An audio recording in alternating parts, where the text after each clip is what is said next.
We are turning to this deep dive now, and we'll hear from a panel of experts who will offer their recommendations and tips for getting a job using smart tech for a resilient future. So these are recruiting pros and recent hires who are going to provide insights into the process of preparing yourself for the job search, finding the best openings, and managing the interview and negotiation process. So I'm really delighted to welcome Shauna Love, who's been a great collaborator with Citrus and the Workforce Innovation Program. She's the Assistant Director of Experiential Learning at UC Berkeley, and she will lead the discussion. So I'll turn it over to Shauna. Thank you so much. I appreciate it. And I'd also like to introduce my colleague, Reve Contreras, who is a career counselor dedicated to engineering students. And I'll introduce our panelists as well. I'm happy to welcome Monica Augustine. She is the Vice President at Signify, formerly Philips Lighting, and she's also an Executive Success Coach at Northwestern University. Monica is also the founder of a nonprofit for the visually impaired, and she's an expert in digital transformation with over 20 years of experience in technology industry, having worked with companies like Cisco in the Valley. She's also a strong proponent of social justice and equity. Welcome, Monica. Our other panelist is Scott Moore. Scott is currently the global head of university recruiting at Marvell Technology, a leader in the semiconductor industry, where he oversees intern recruiting and programming across 14 countries. Scott's work in university recruiting has spanned 3 decades and a variety of industries. He was previously the head of university recruiting at Zillow and Gap, and spent the earlier portion of his career at KPMG and at the AICPA. Scott has also dedicated his career to inclusion and diversity initiatives, starting with Minority Scholarship Administration back in 2007. Our final panelist is Jessica Singh. Jessica is a campus program manager at Agilent Technologies, where she joined in November of 2022, bringing 10 years of experience in recruitment, 7 of which were in early career recruiting in the technology industry. As part of her role, Jessica focuses on diversity and forging strong partnerships with universities and bringing early and career top talent to Agilent. Thank you so much for being here, and welcome to all of our panelists. And with that, I will turn over the first question to Reve. Hi, everyone. Thank you for joining us. Thank you to our panelists for being here. My first question is for Scott. Many recruiters cite lack of career focus as one of the shortcomings they notice in students. What are some of the best things students should be clear on when they speak with a recruiter? And how can they best prepare for these conversations? Well, first, very happy to be here. Thank you for inviting me, and a great opportunity to speak with some students as well. So to answer your question, I think this is something that kind of evolves as you go through your academic career, where as a first-year student, you may not really be focused in a specific area. You're still kind of getting an understanding of what the career opportunities are for your major, whether that's in electrical engineering or computer science or what have you. There's a huge amount of career paths that you could take.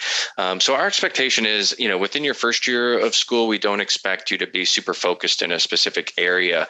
But the further along that you get in your academic career and the greater opportunity you have to take elective classes, we really like to see students at that point start to formulate some type of interest in a specific career path, definitely by your third year, into your senior year, 100% if you're moving into a graduate program.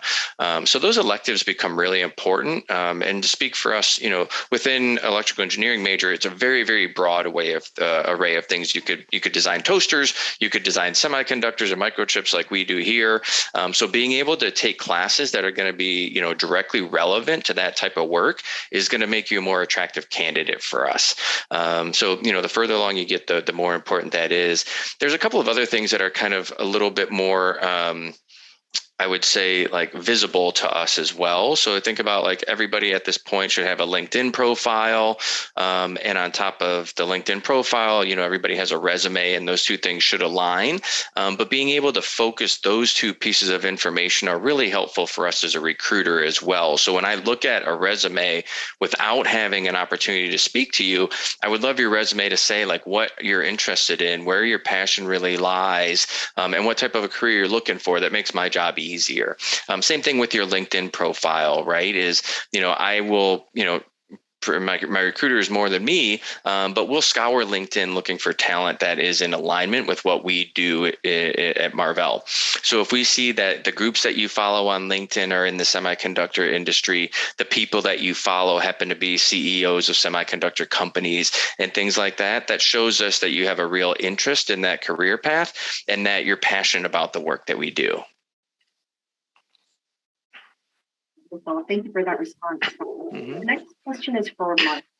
Monica, career readiness for college students is one of the primary focal points identified by the National Association of Colleges and Employers.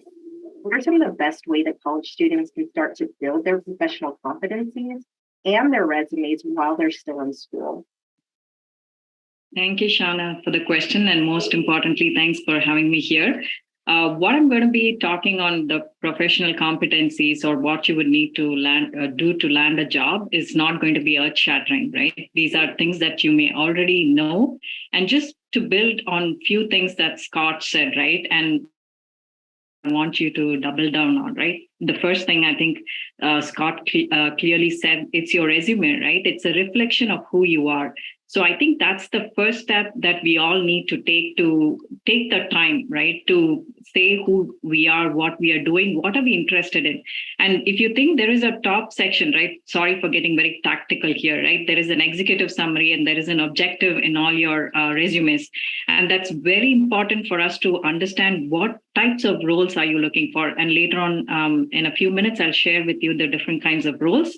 But it's important that you state instead of just stating your area of work, right? So our work becomes very easy to understand what is the role that you're looking for, what is your area of interest, and who are you really, right? So that's the first thing that you would need to work on. And secondly, once you have the resume ready, most of the resumes get to a recruiter or get to the hiring manager always through a connection or a referral, right?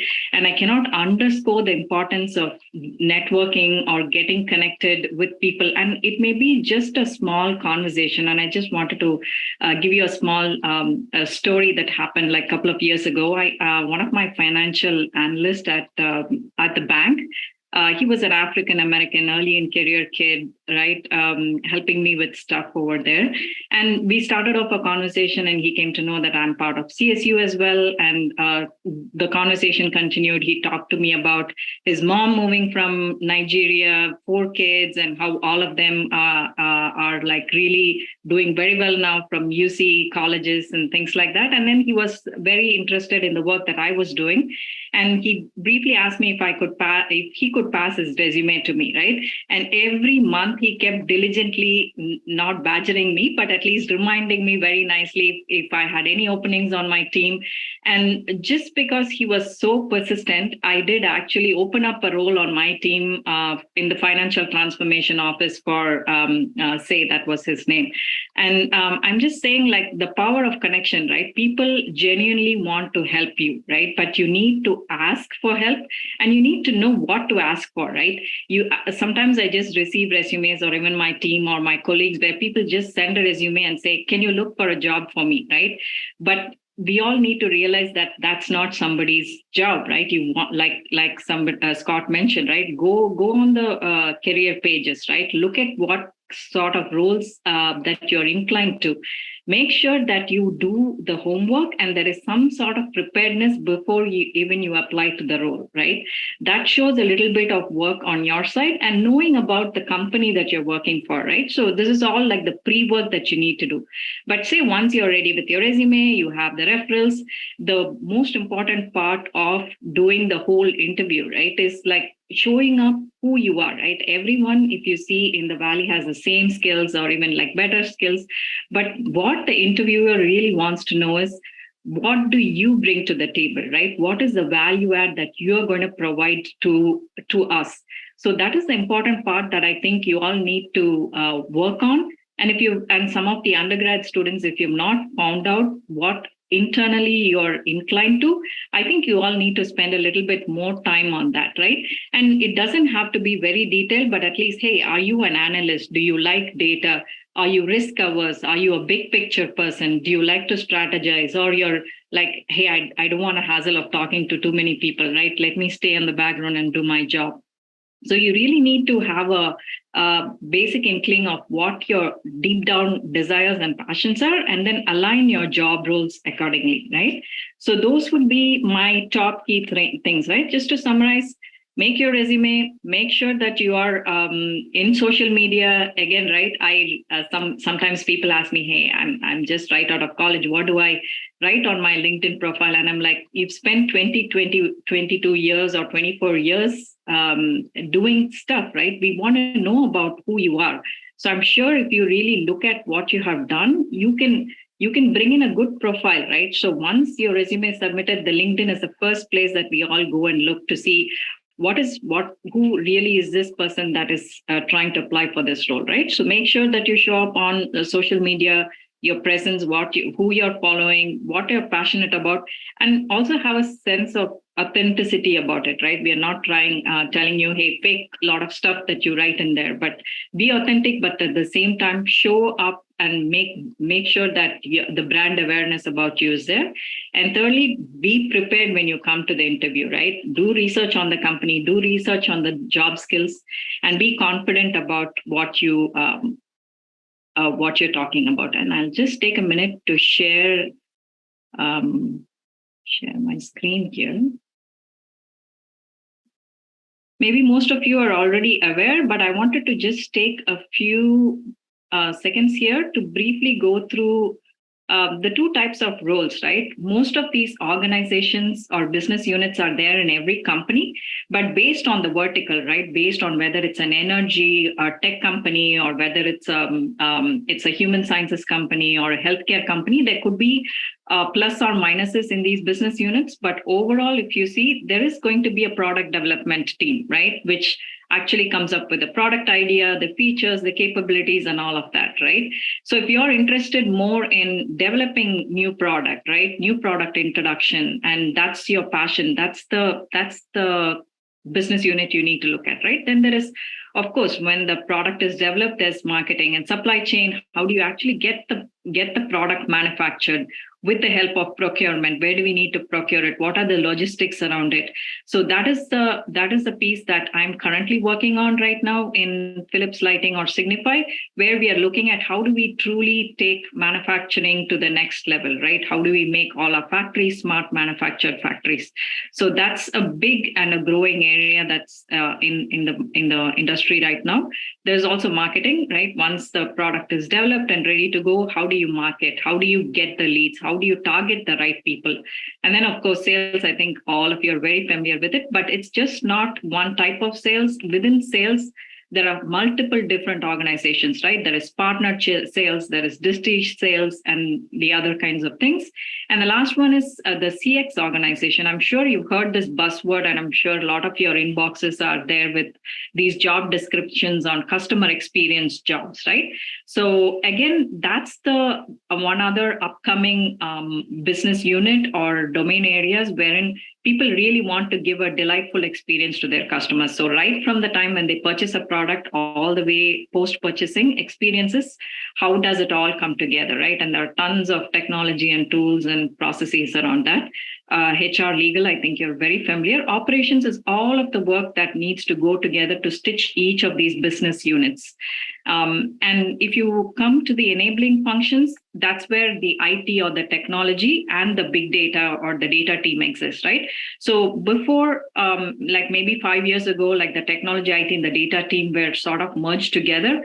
Now data has its own team, its own business unit. There is like the digital officers, the chief data officer, right? So there are a lot of focus on the data itself, wherein if your focus is like data sciences, AI, robotics, there's a lot of opportunity there. And to the right, I've listed some entry level job roles.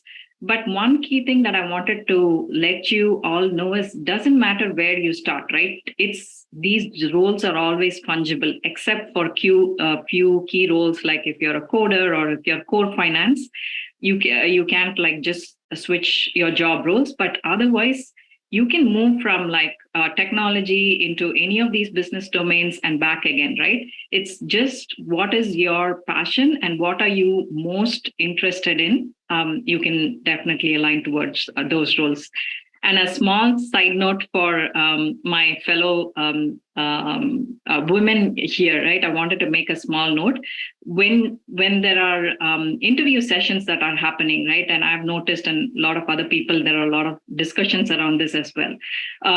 Even though men and women have the same qualifications or even better qualifications, women come across as very, nervous during the interviews, right? And we have tried to think, is it because like for 2000 years, men have been out there working out of their homes, but maybe it's only in the last 80 to 100 years that women are actually coming out and starting to go into the workforce, right? So I want you to be cognizant of that, but leave the nervousness, be confident, right? Because you already have all the skill sets. So there is no need to be any less confident than your male counterparts, right? So show up confidently and bring to the table what you know. So at the end of the day, this is the best time, I think, in all of I should say in all these years, right? There is a specific focus for diversity in all hiring. There is a specific focus on how much percentage we need to hire at every level. So go all in for it and show up, students, right? And if there's anything, you can always reach out to us for questions. Thank you, Shana, for the long-winded answer.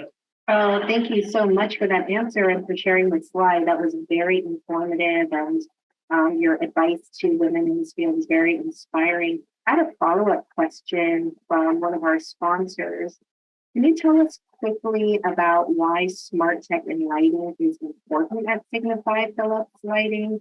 And can you just describe why it's important to your company and your industry?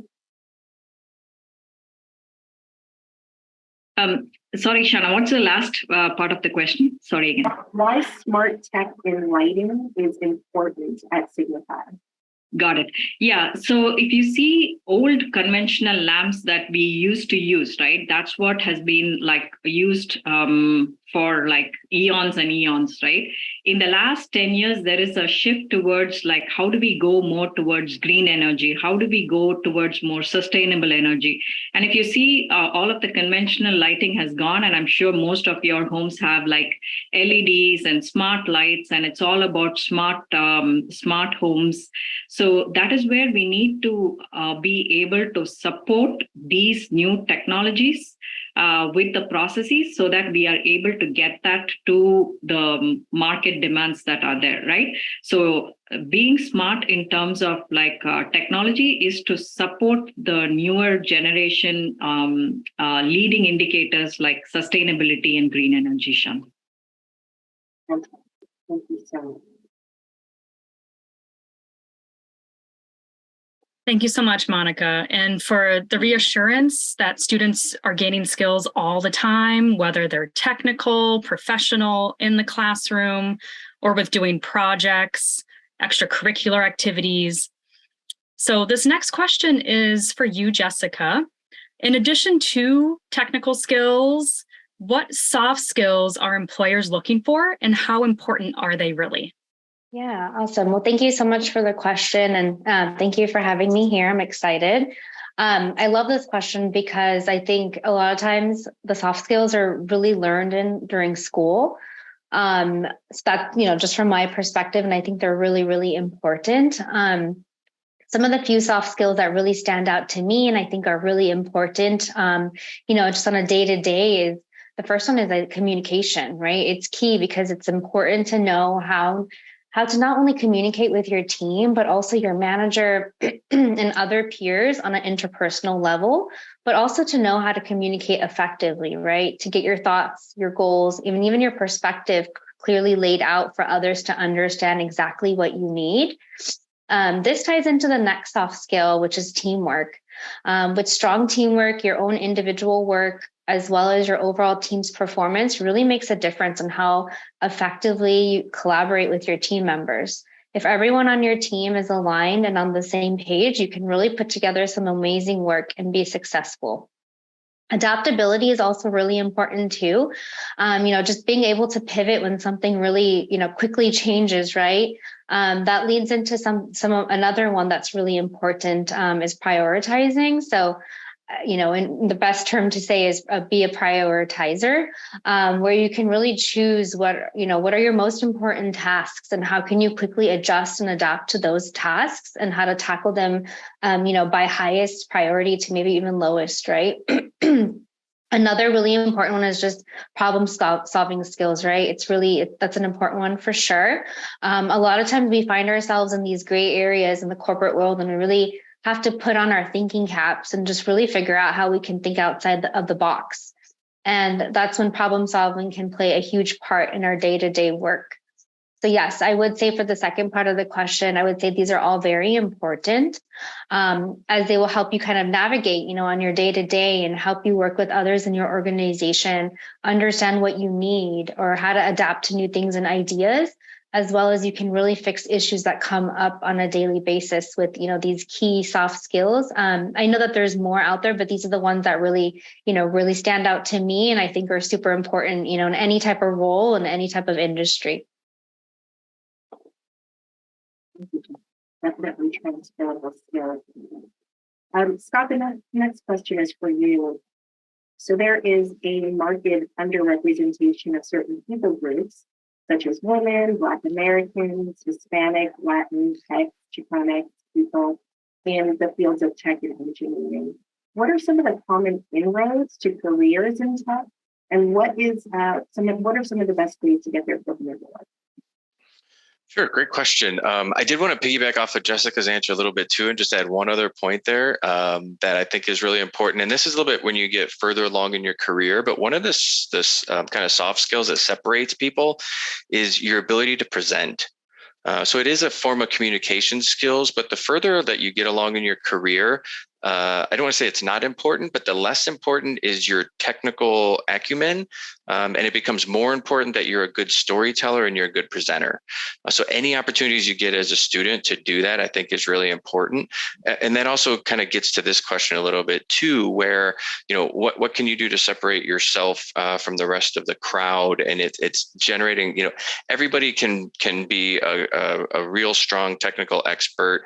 You get a 4.0 GPA, the ins and outs of all of these things, but can you explain it to others? Can you teach others? Can you help bring others up? Right.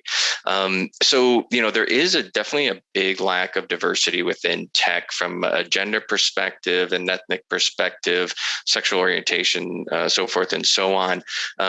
And it's even more of an issue as you get further up the academic ladder. So if you look at like bachelor's level graduates, not as diverse as what we would hope, but when you start to look at masters and PhDs, it becomes an even bigger challenge. I pulled the statistics the other day just to give you an idea of how this materializes, but there are I just looked at electrical engineering majors. I know I keep going back to them again and again, but just kind of recency that I've looked at. But the statistics for electrical engineering majors, when you look at it from a undergraduate level, and this is nationwide, so not just one specific school, but an undergraduate level, about 5% of bachelor's degree levels are Black or African American, about 14% are Hispanic. But when you look at master's and PhD, those numbers get down to 1% and 2%. Right, so that's a huge difference, right? So there are some programs out there that are available that typically help get into that undergraduate, scenario. Coding boot camps are somewhat helpful along the way. There's also some other certificate programs that are out there as well that are helpful along the way to help bridge that gap. But the challenge with some of those programs, though, is you have a threshold of knowledge that you need to be able to get past to be effective in the job. So for any computer science majors out there, kind of the course that you really need to have under your belt, and universities do change the name of it, but data structures and algorithms, right? That is the big course that you need as a CHCS major. Most, if not all, coding boot camps don't get to that level of coursework. Right. So the coding boot camps are helpful, but they can only be, in my mind, it's kind of like the equivalent of an associate's degree, and it doesn't get you over that hump to a bachelor's. Right.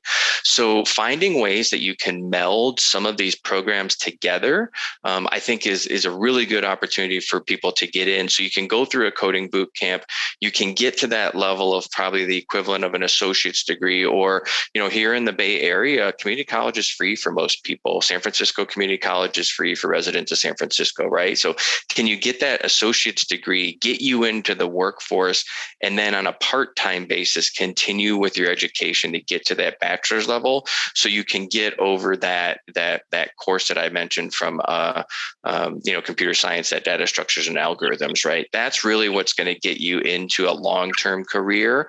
That's going to help address some of these challenges we face from a racial or gender diversity perspective. The other thing is, look for mentors. There's people like myself, Monica, I'm sure I don't want to speak for her, but I'm sure she'd be happy to speak to students that are in that situation and are looking for guidance. I can't tell you how many random students just contacted me on LinkedIn that I formed mentor type of relationships with. I won't mention any of their names, but some that have, gone on to have really great dedicated careers in an industry that they thought they couldn't break into, maybe because they lacked role models at home, or, the high school that they went to didn't have great career services departments that could help them think through how to address these types of things, right? There's a ton of people out there that want to help, but they need to kind of, start the conversation and be the one to find us, and engage with us in a way that's going to help them think through how they can address some of the shortcomings they may have had in their adulthood. I'm a first-gen college student. My path is not the normal one. I had to reach out to a lot of people along the way, and unfortunately, I didn't have a tool like LinkedIn to find mentors. So I had to go much more grassroots efforts. But without me finding those mentors and reaching out to them, I wouldn't have gotten the support that I needed and could utilize along the way. But you have to have the courage to make that first step a lot of times. So absolutely, mentorship is so critical, and networks, as Monica mentioned earlier. You mentioned the stats between undergrad and grad school as it relates to people of different ethnicities. I'm curious to know what kind of programs or mechanisms industries might have in place to help support their employees who might be African American or Latino, to maybe offer compensation or reimbursement for tuition to help them to bridge that gap from undergrad to grad school, or any other kind of mechanisms that they have in place to support their employees who identify as African American or Hispanic, Latin. Yeah, ERGs are a great group to support internally, and we get our ERGs involved in recruiting efforts as well, so students can start to meet them during an internship program and develop those mentoring relationships there. There's other organizations out there. Within the engineering world, you have NSBE, the National Society of Black Engineers. You have SHIP, Society of Hispanic Professional Engineers, Grace Hopper, WIC. There's a ton of student clubs that also have professional chapters that often integrate with each other. Alpha is another great one that's a little bit more geared towards business students that identify as Hispanic, where you have chapters at universities and then professional chapters as well. So they help bridge that gap from a networking perspective, which is really, really helpful. National Association of Black Accountants is another good one if you're in the business world, or National Association of Black MBAs. So there's a ton of groups out there where you can utilize them to help you find those kind of mentors, both within companies like the ERGs that you mentioned, as well as external third-party groups that help support that as well. And you mentioned in my introduction that I'd been working with scholarships that focus on serving some of these minority groups that we had mentioned. I don't remember the percentage exactly, so please don't quote me on it, but I wanted to say something like 40% of scholarships go unawarded because people don't apply for them. And there's a ton of scholarships that we had. We tried to give out $1 million a year, and a couple of the scholarships where we would have 5 opportunities for, we get 3 applicants, for them. So we had to do way more marketing than I ever would have imagined to give away money. It's kind of surprising that way, that we would have to spend almost the amount of money that we were issuing in scholarships to generate the number of applicants that we needed for that. So it's a weird dynamic, but if you look for them, they're out there. And I would really encourage you to look for them and help to bridge that gap between undergraduate and graduate studies. There's a lot of financial support out there available. There's one thing that's coming up relatively soon, actually 2 things that I also bring up. One is recent law that got passed that allows companies to help pay down student loans in kind of in concert with 401k matching. The law just got passed. The first time it'll be eligible for companies that institute is in 2024.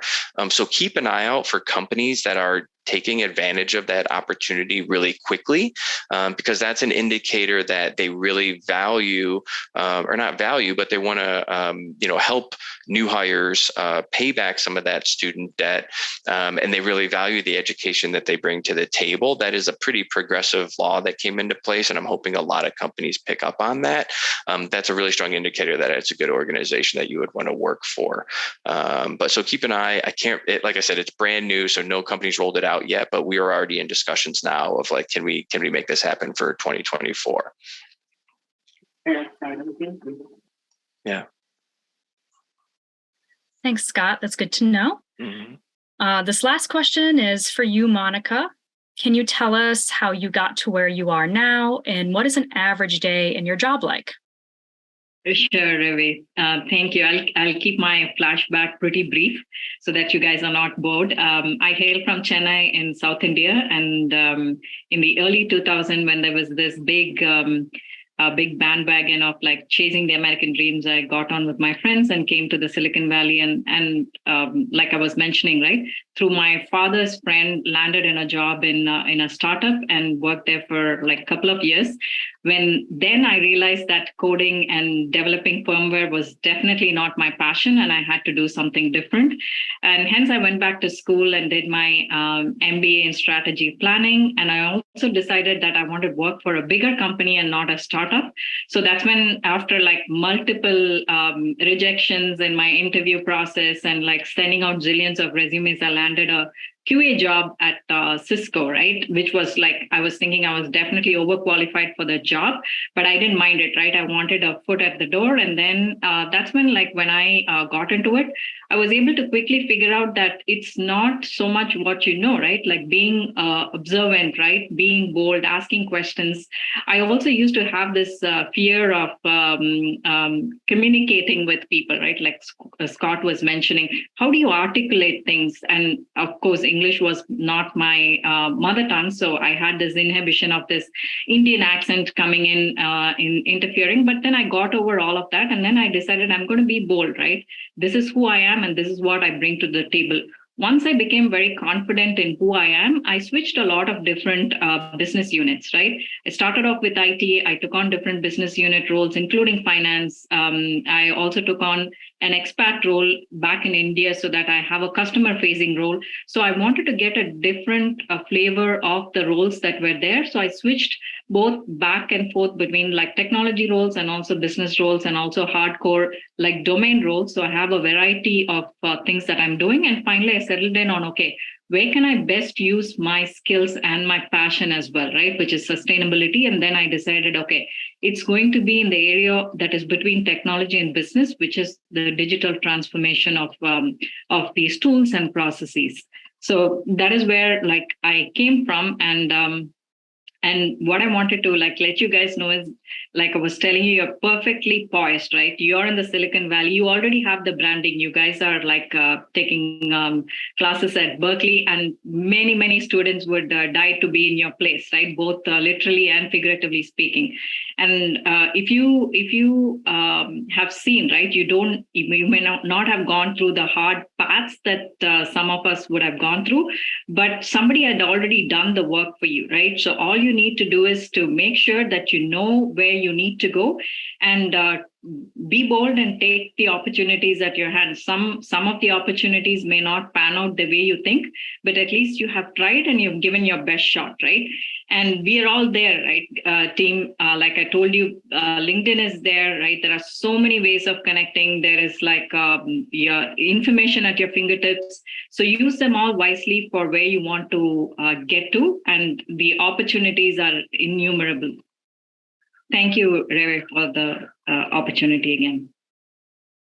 Wonderful. We have a few questions that have shown up in the Q&A, and I'm going to try to get through them in the few minutes that we have left.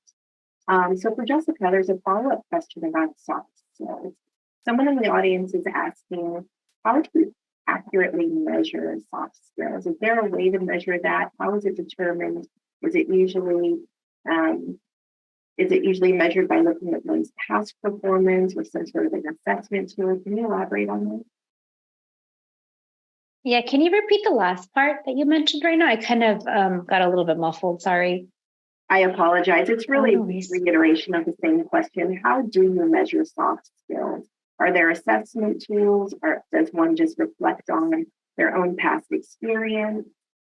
Yeah, I think I'm not 100% sure about any tools that are out there. So maybe Monica and Scott might have more additional details about that. But I would just say, just feedback, right? Feedback that you get from other employers or employees that you speak with.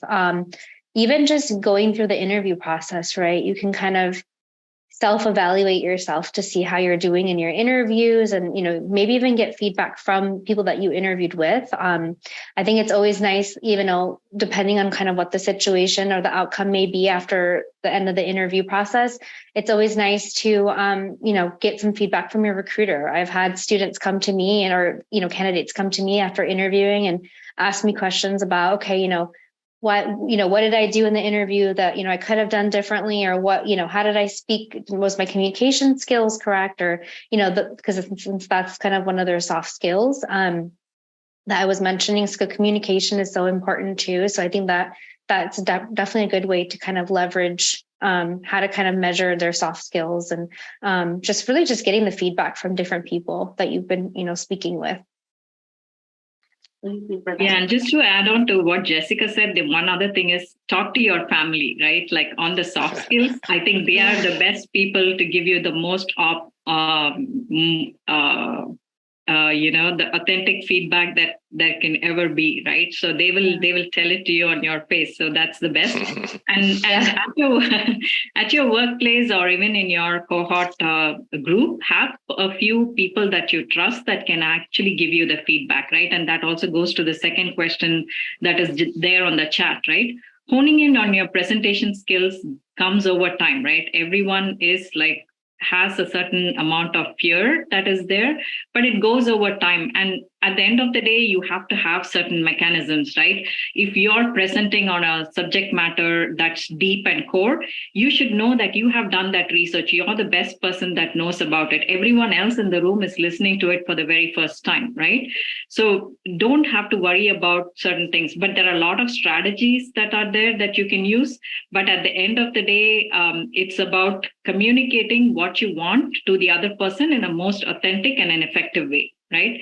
So we can suggest some books, or we can send it to Shauna to share with this group. There are a lot of videos and zillions of books on public speaking. But the feedback that Jessica spoke about is important, folks, right? Take a look at that, because we may be thinking that we are communicating very well, but how it's perceived and how the communication lands on someone could be totally different, and there could be a gap. I'll just add one thing real quick. Soft skills are really hard to measure.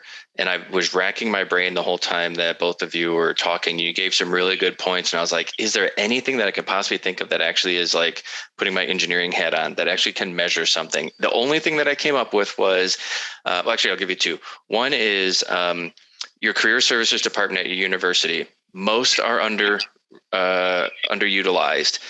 They will probably give you a grade on something if you come in and ask them for it. Say, can I do a mock interview and give me a score? right? Like that might be one way to approach it. The other one that I'm sure would work is you may or may not have heard of an organization called Toastmasters, talking about presentation skills, right? You actually go into Toastmasters and you can get certified and scored on the way you present. And they give you all different types of presentations that you could possibly do. Some are like impromptu, some are like 90-second elevator pitches. There's 5-minute long form presentations, but they will actually like certify you, give you scores, something that you can measure and really sink into. So find a Toastmasters group. They're literally all over the world. And that's one that actually can give you like a concrete measurement. Most of the other ones, you're kind of on your own, but like practice makes perfect. I think Monica's right there. So. Wonderful. We just have a few more minutes and a few more questions. One of these, actually, I'm going to try to combine two of these questions. We know that there have been a lot of changes in terms of hiring practices with different companies over the last few years, particularly because of the pandemic. Can you talk about some of the changes in industry around hiring? And in particular, if there are any tips that you can give to people with disabilities as they go through the hiring process? Yeah, so the economy in the past couple of years has been super weird. Ever since COVID, really, we had mass layoffs at the beginning of COVID, and then we had mass hirings when we started to come out of it, and now we're going through what I call a right sizing phase. So we laid off too many people at the beginning of COVID. We hired too many people coming out of it. So now we're getting into more of a balance and equilibrium. So I think the environment that we're in, probably like maybe 6 months from now, is going to be probably more consistent than what we've seen the past 3 years, which is good for students that are graduating, here this May/June. Networking, you can't underestimate the importance of it, right? So even if, and Monica made a great example of this earlier, where, I might not have a position for you today, but chances are I will have a position for you in 6 months or maybe a year, right? So don't get discouraged if somebody's like, I'm sorry, we don't have anything open, but keep in touch. If they say that, they mean it, right? So keep in touch and have some perseverance through it. I will also say that there is it's kind of a negative of a positive, but it's so easy to apply for jobs now. That's made our job as recruiters really hard. So the people that put forth more effort in the application process are going to get more of a look. So as painful as it is to write a cover letter, like I'd encourage you to do that. As painful as it may be to update your resume for every position that you apply for, I would encourage you to do that. Like we can tell if you just like click 2 buttons on LinkedIn to submit your application and didn't do anything extra, like we know. But we can also tell that those that, put forth that extra effort, and that makes a difference to us. So we have probably less than a minute left. Very quickly, as a recruiter, do you utilize Handshake as well as LinkedIn? Can you repeat your question, Shauna? We can. Yes, for Scott and Jessica, as recruiters, do you utilize Handshake as well as LinkedIn? Yes, definitely both for me. I usually use Handshake a lot to post a lot of our job openings and even just to reach out to students directly and source students that way. So that's always personally for me, my number one point of kind of my resource that I use for recruiting. But yes, I definitely use both. Fantastic. Thank you. If we're almost at time, Scott, Handshake, thumbs up or thumbs down? Thumbs up. I use Handshake more than I use LinkedIn. I would say that is US specific though. Handshake is starting to move into Europe, but like for recruiting efforts and, for our India offices, for example, much heavier on LinkedIn. So depending on what you're looking for, where you're from, like Handshake's a good source in the US. But if you're international, I would say LinkedIn is definitely the place you want to be. All right. Thank you so much, everyone. You're officially at time, so I want to thank all of our panelists and my co-hosts. Reve, thank you all for being here and for all the great information that you shared. Thank you. Great. Thank you. Thank you. I want to echo Shauna's thanks. It was really a terrific panel, and you have super insights for our students or others who are thinking about looking for a job or just imagining perhaps themselves in a recruiter role or managing role at some point. Really helpful advice that you have. So thank you. Thanks.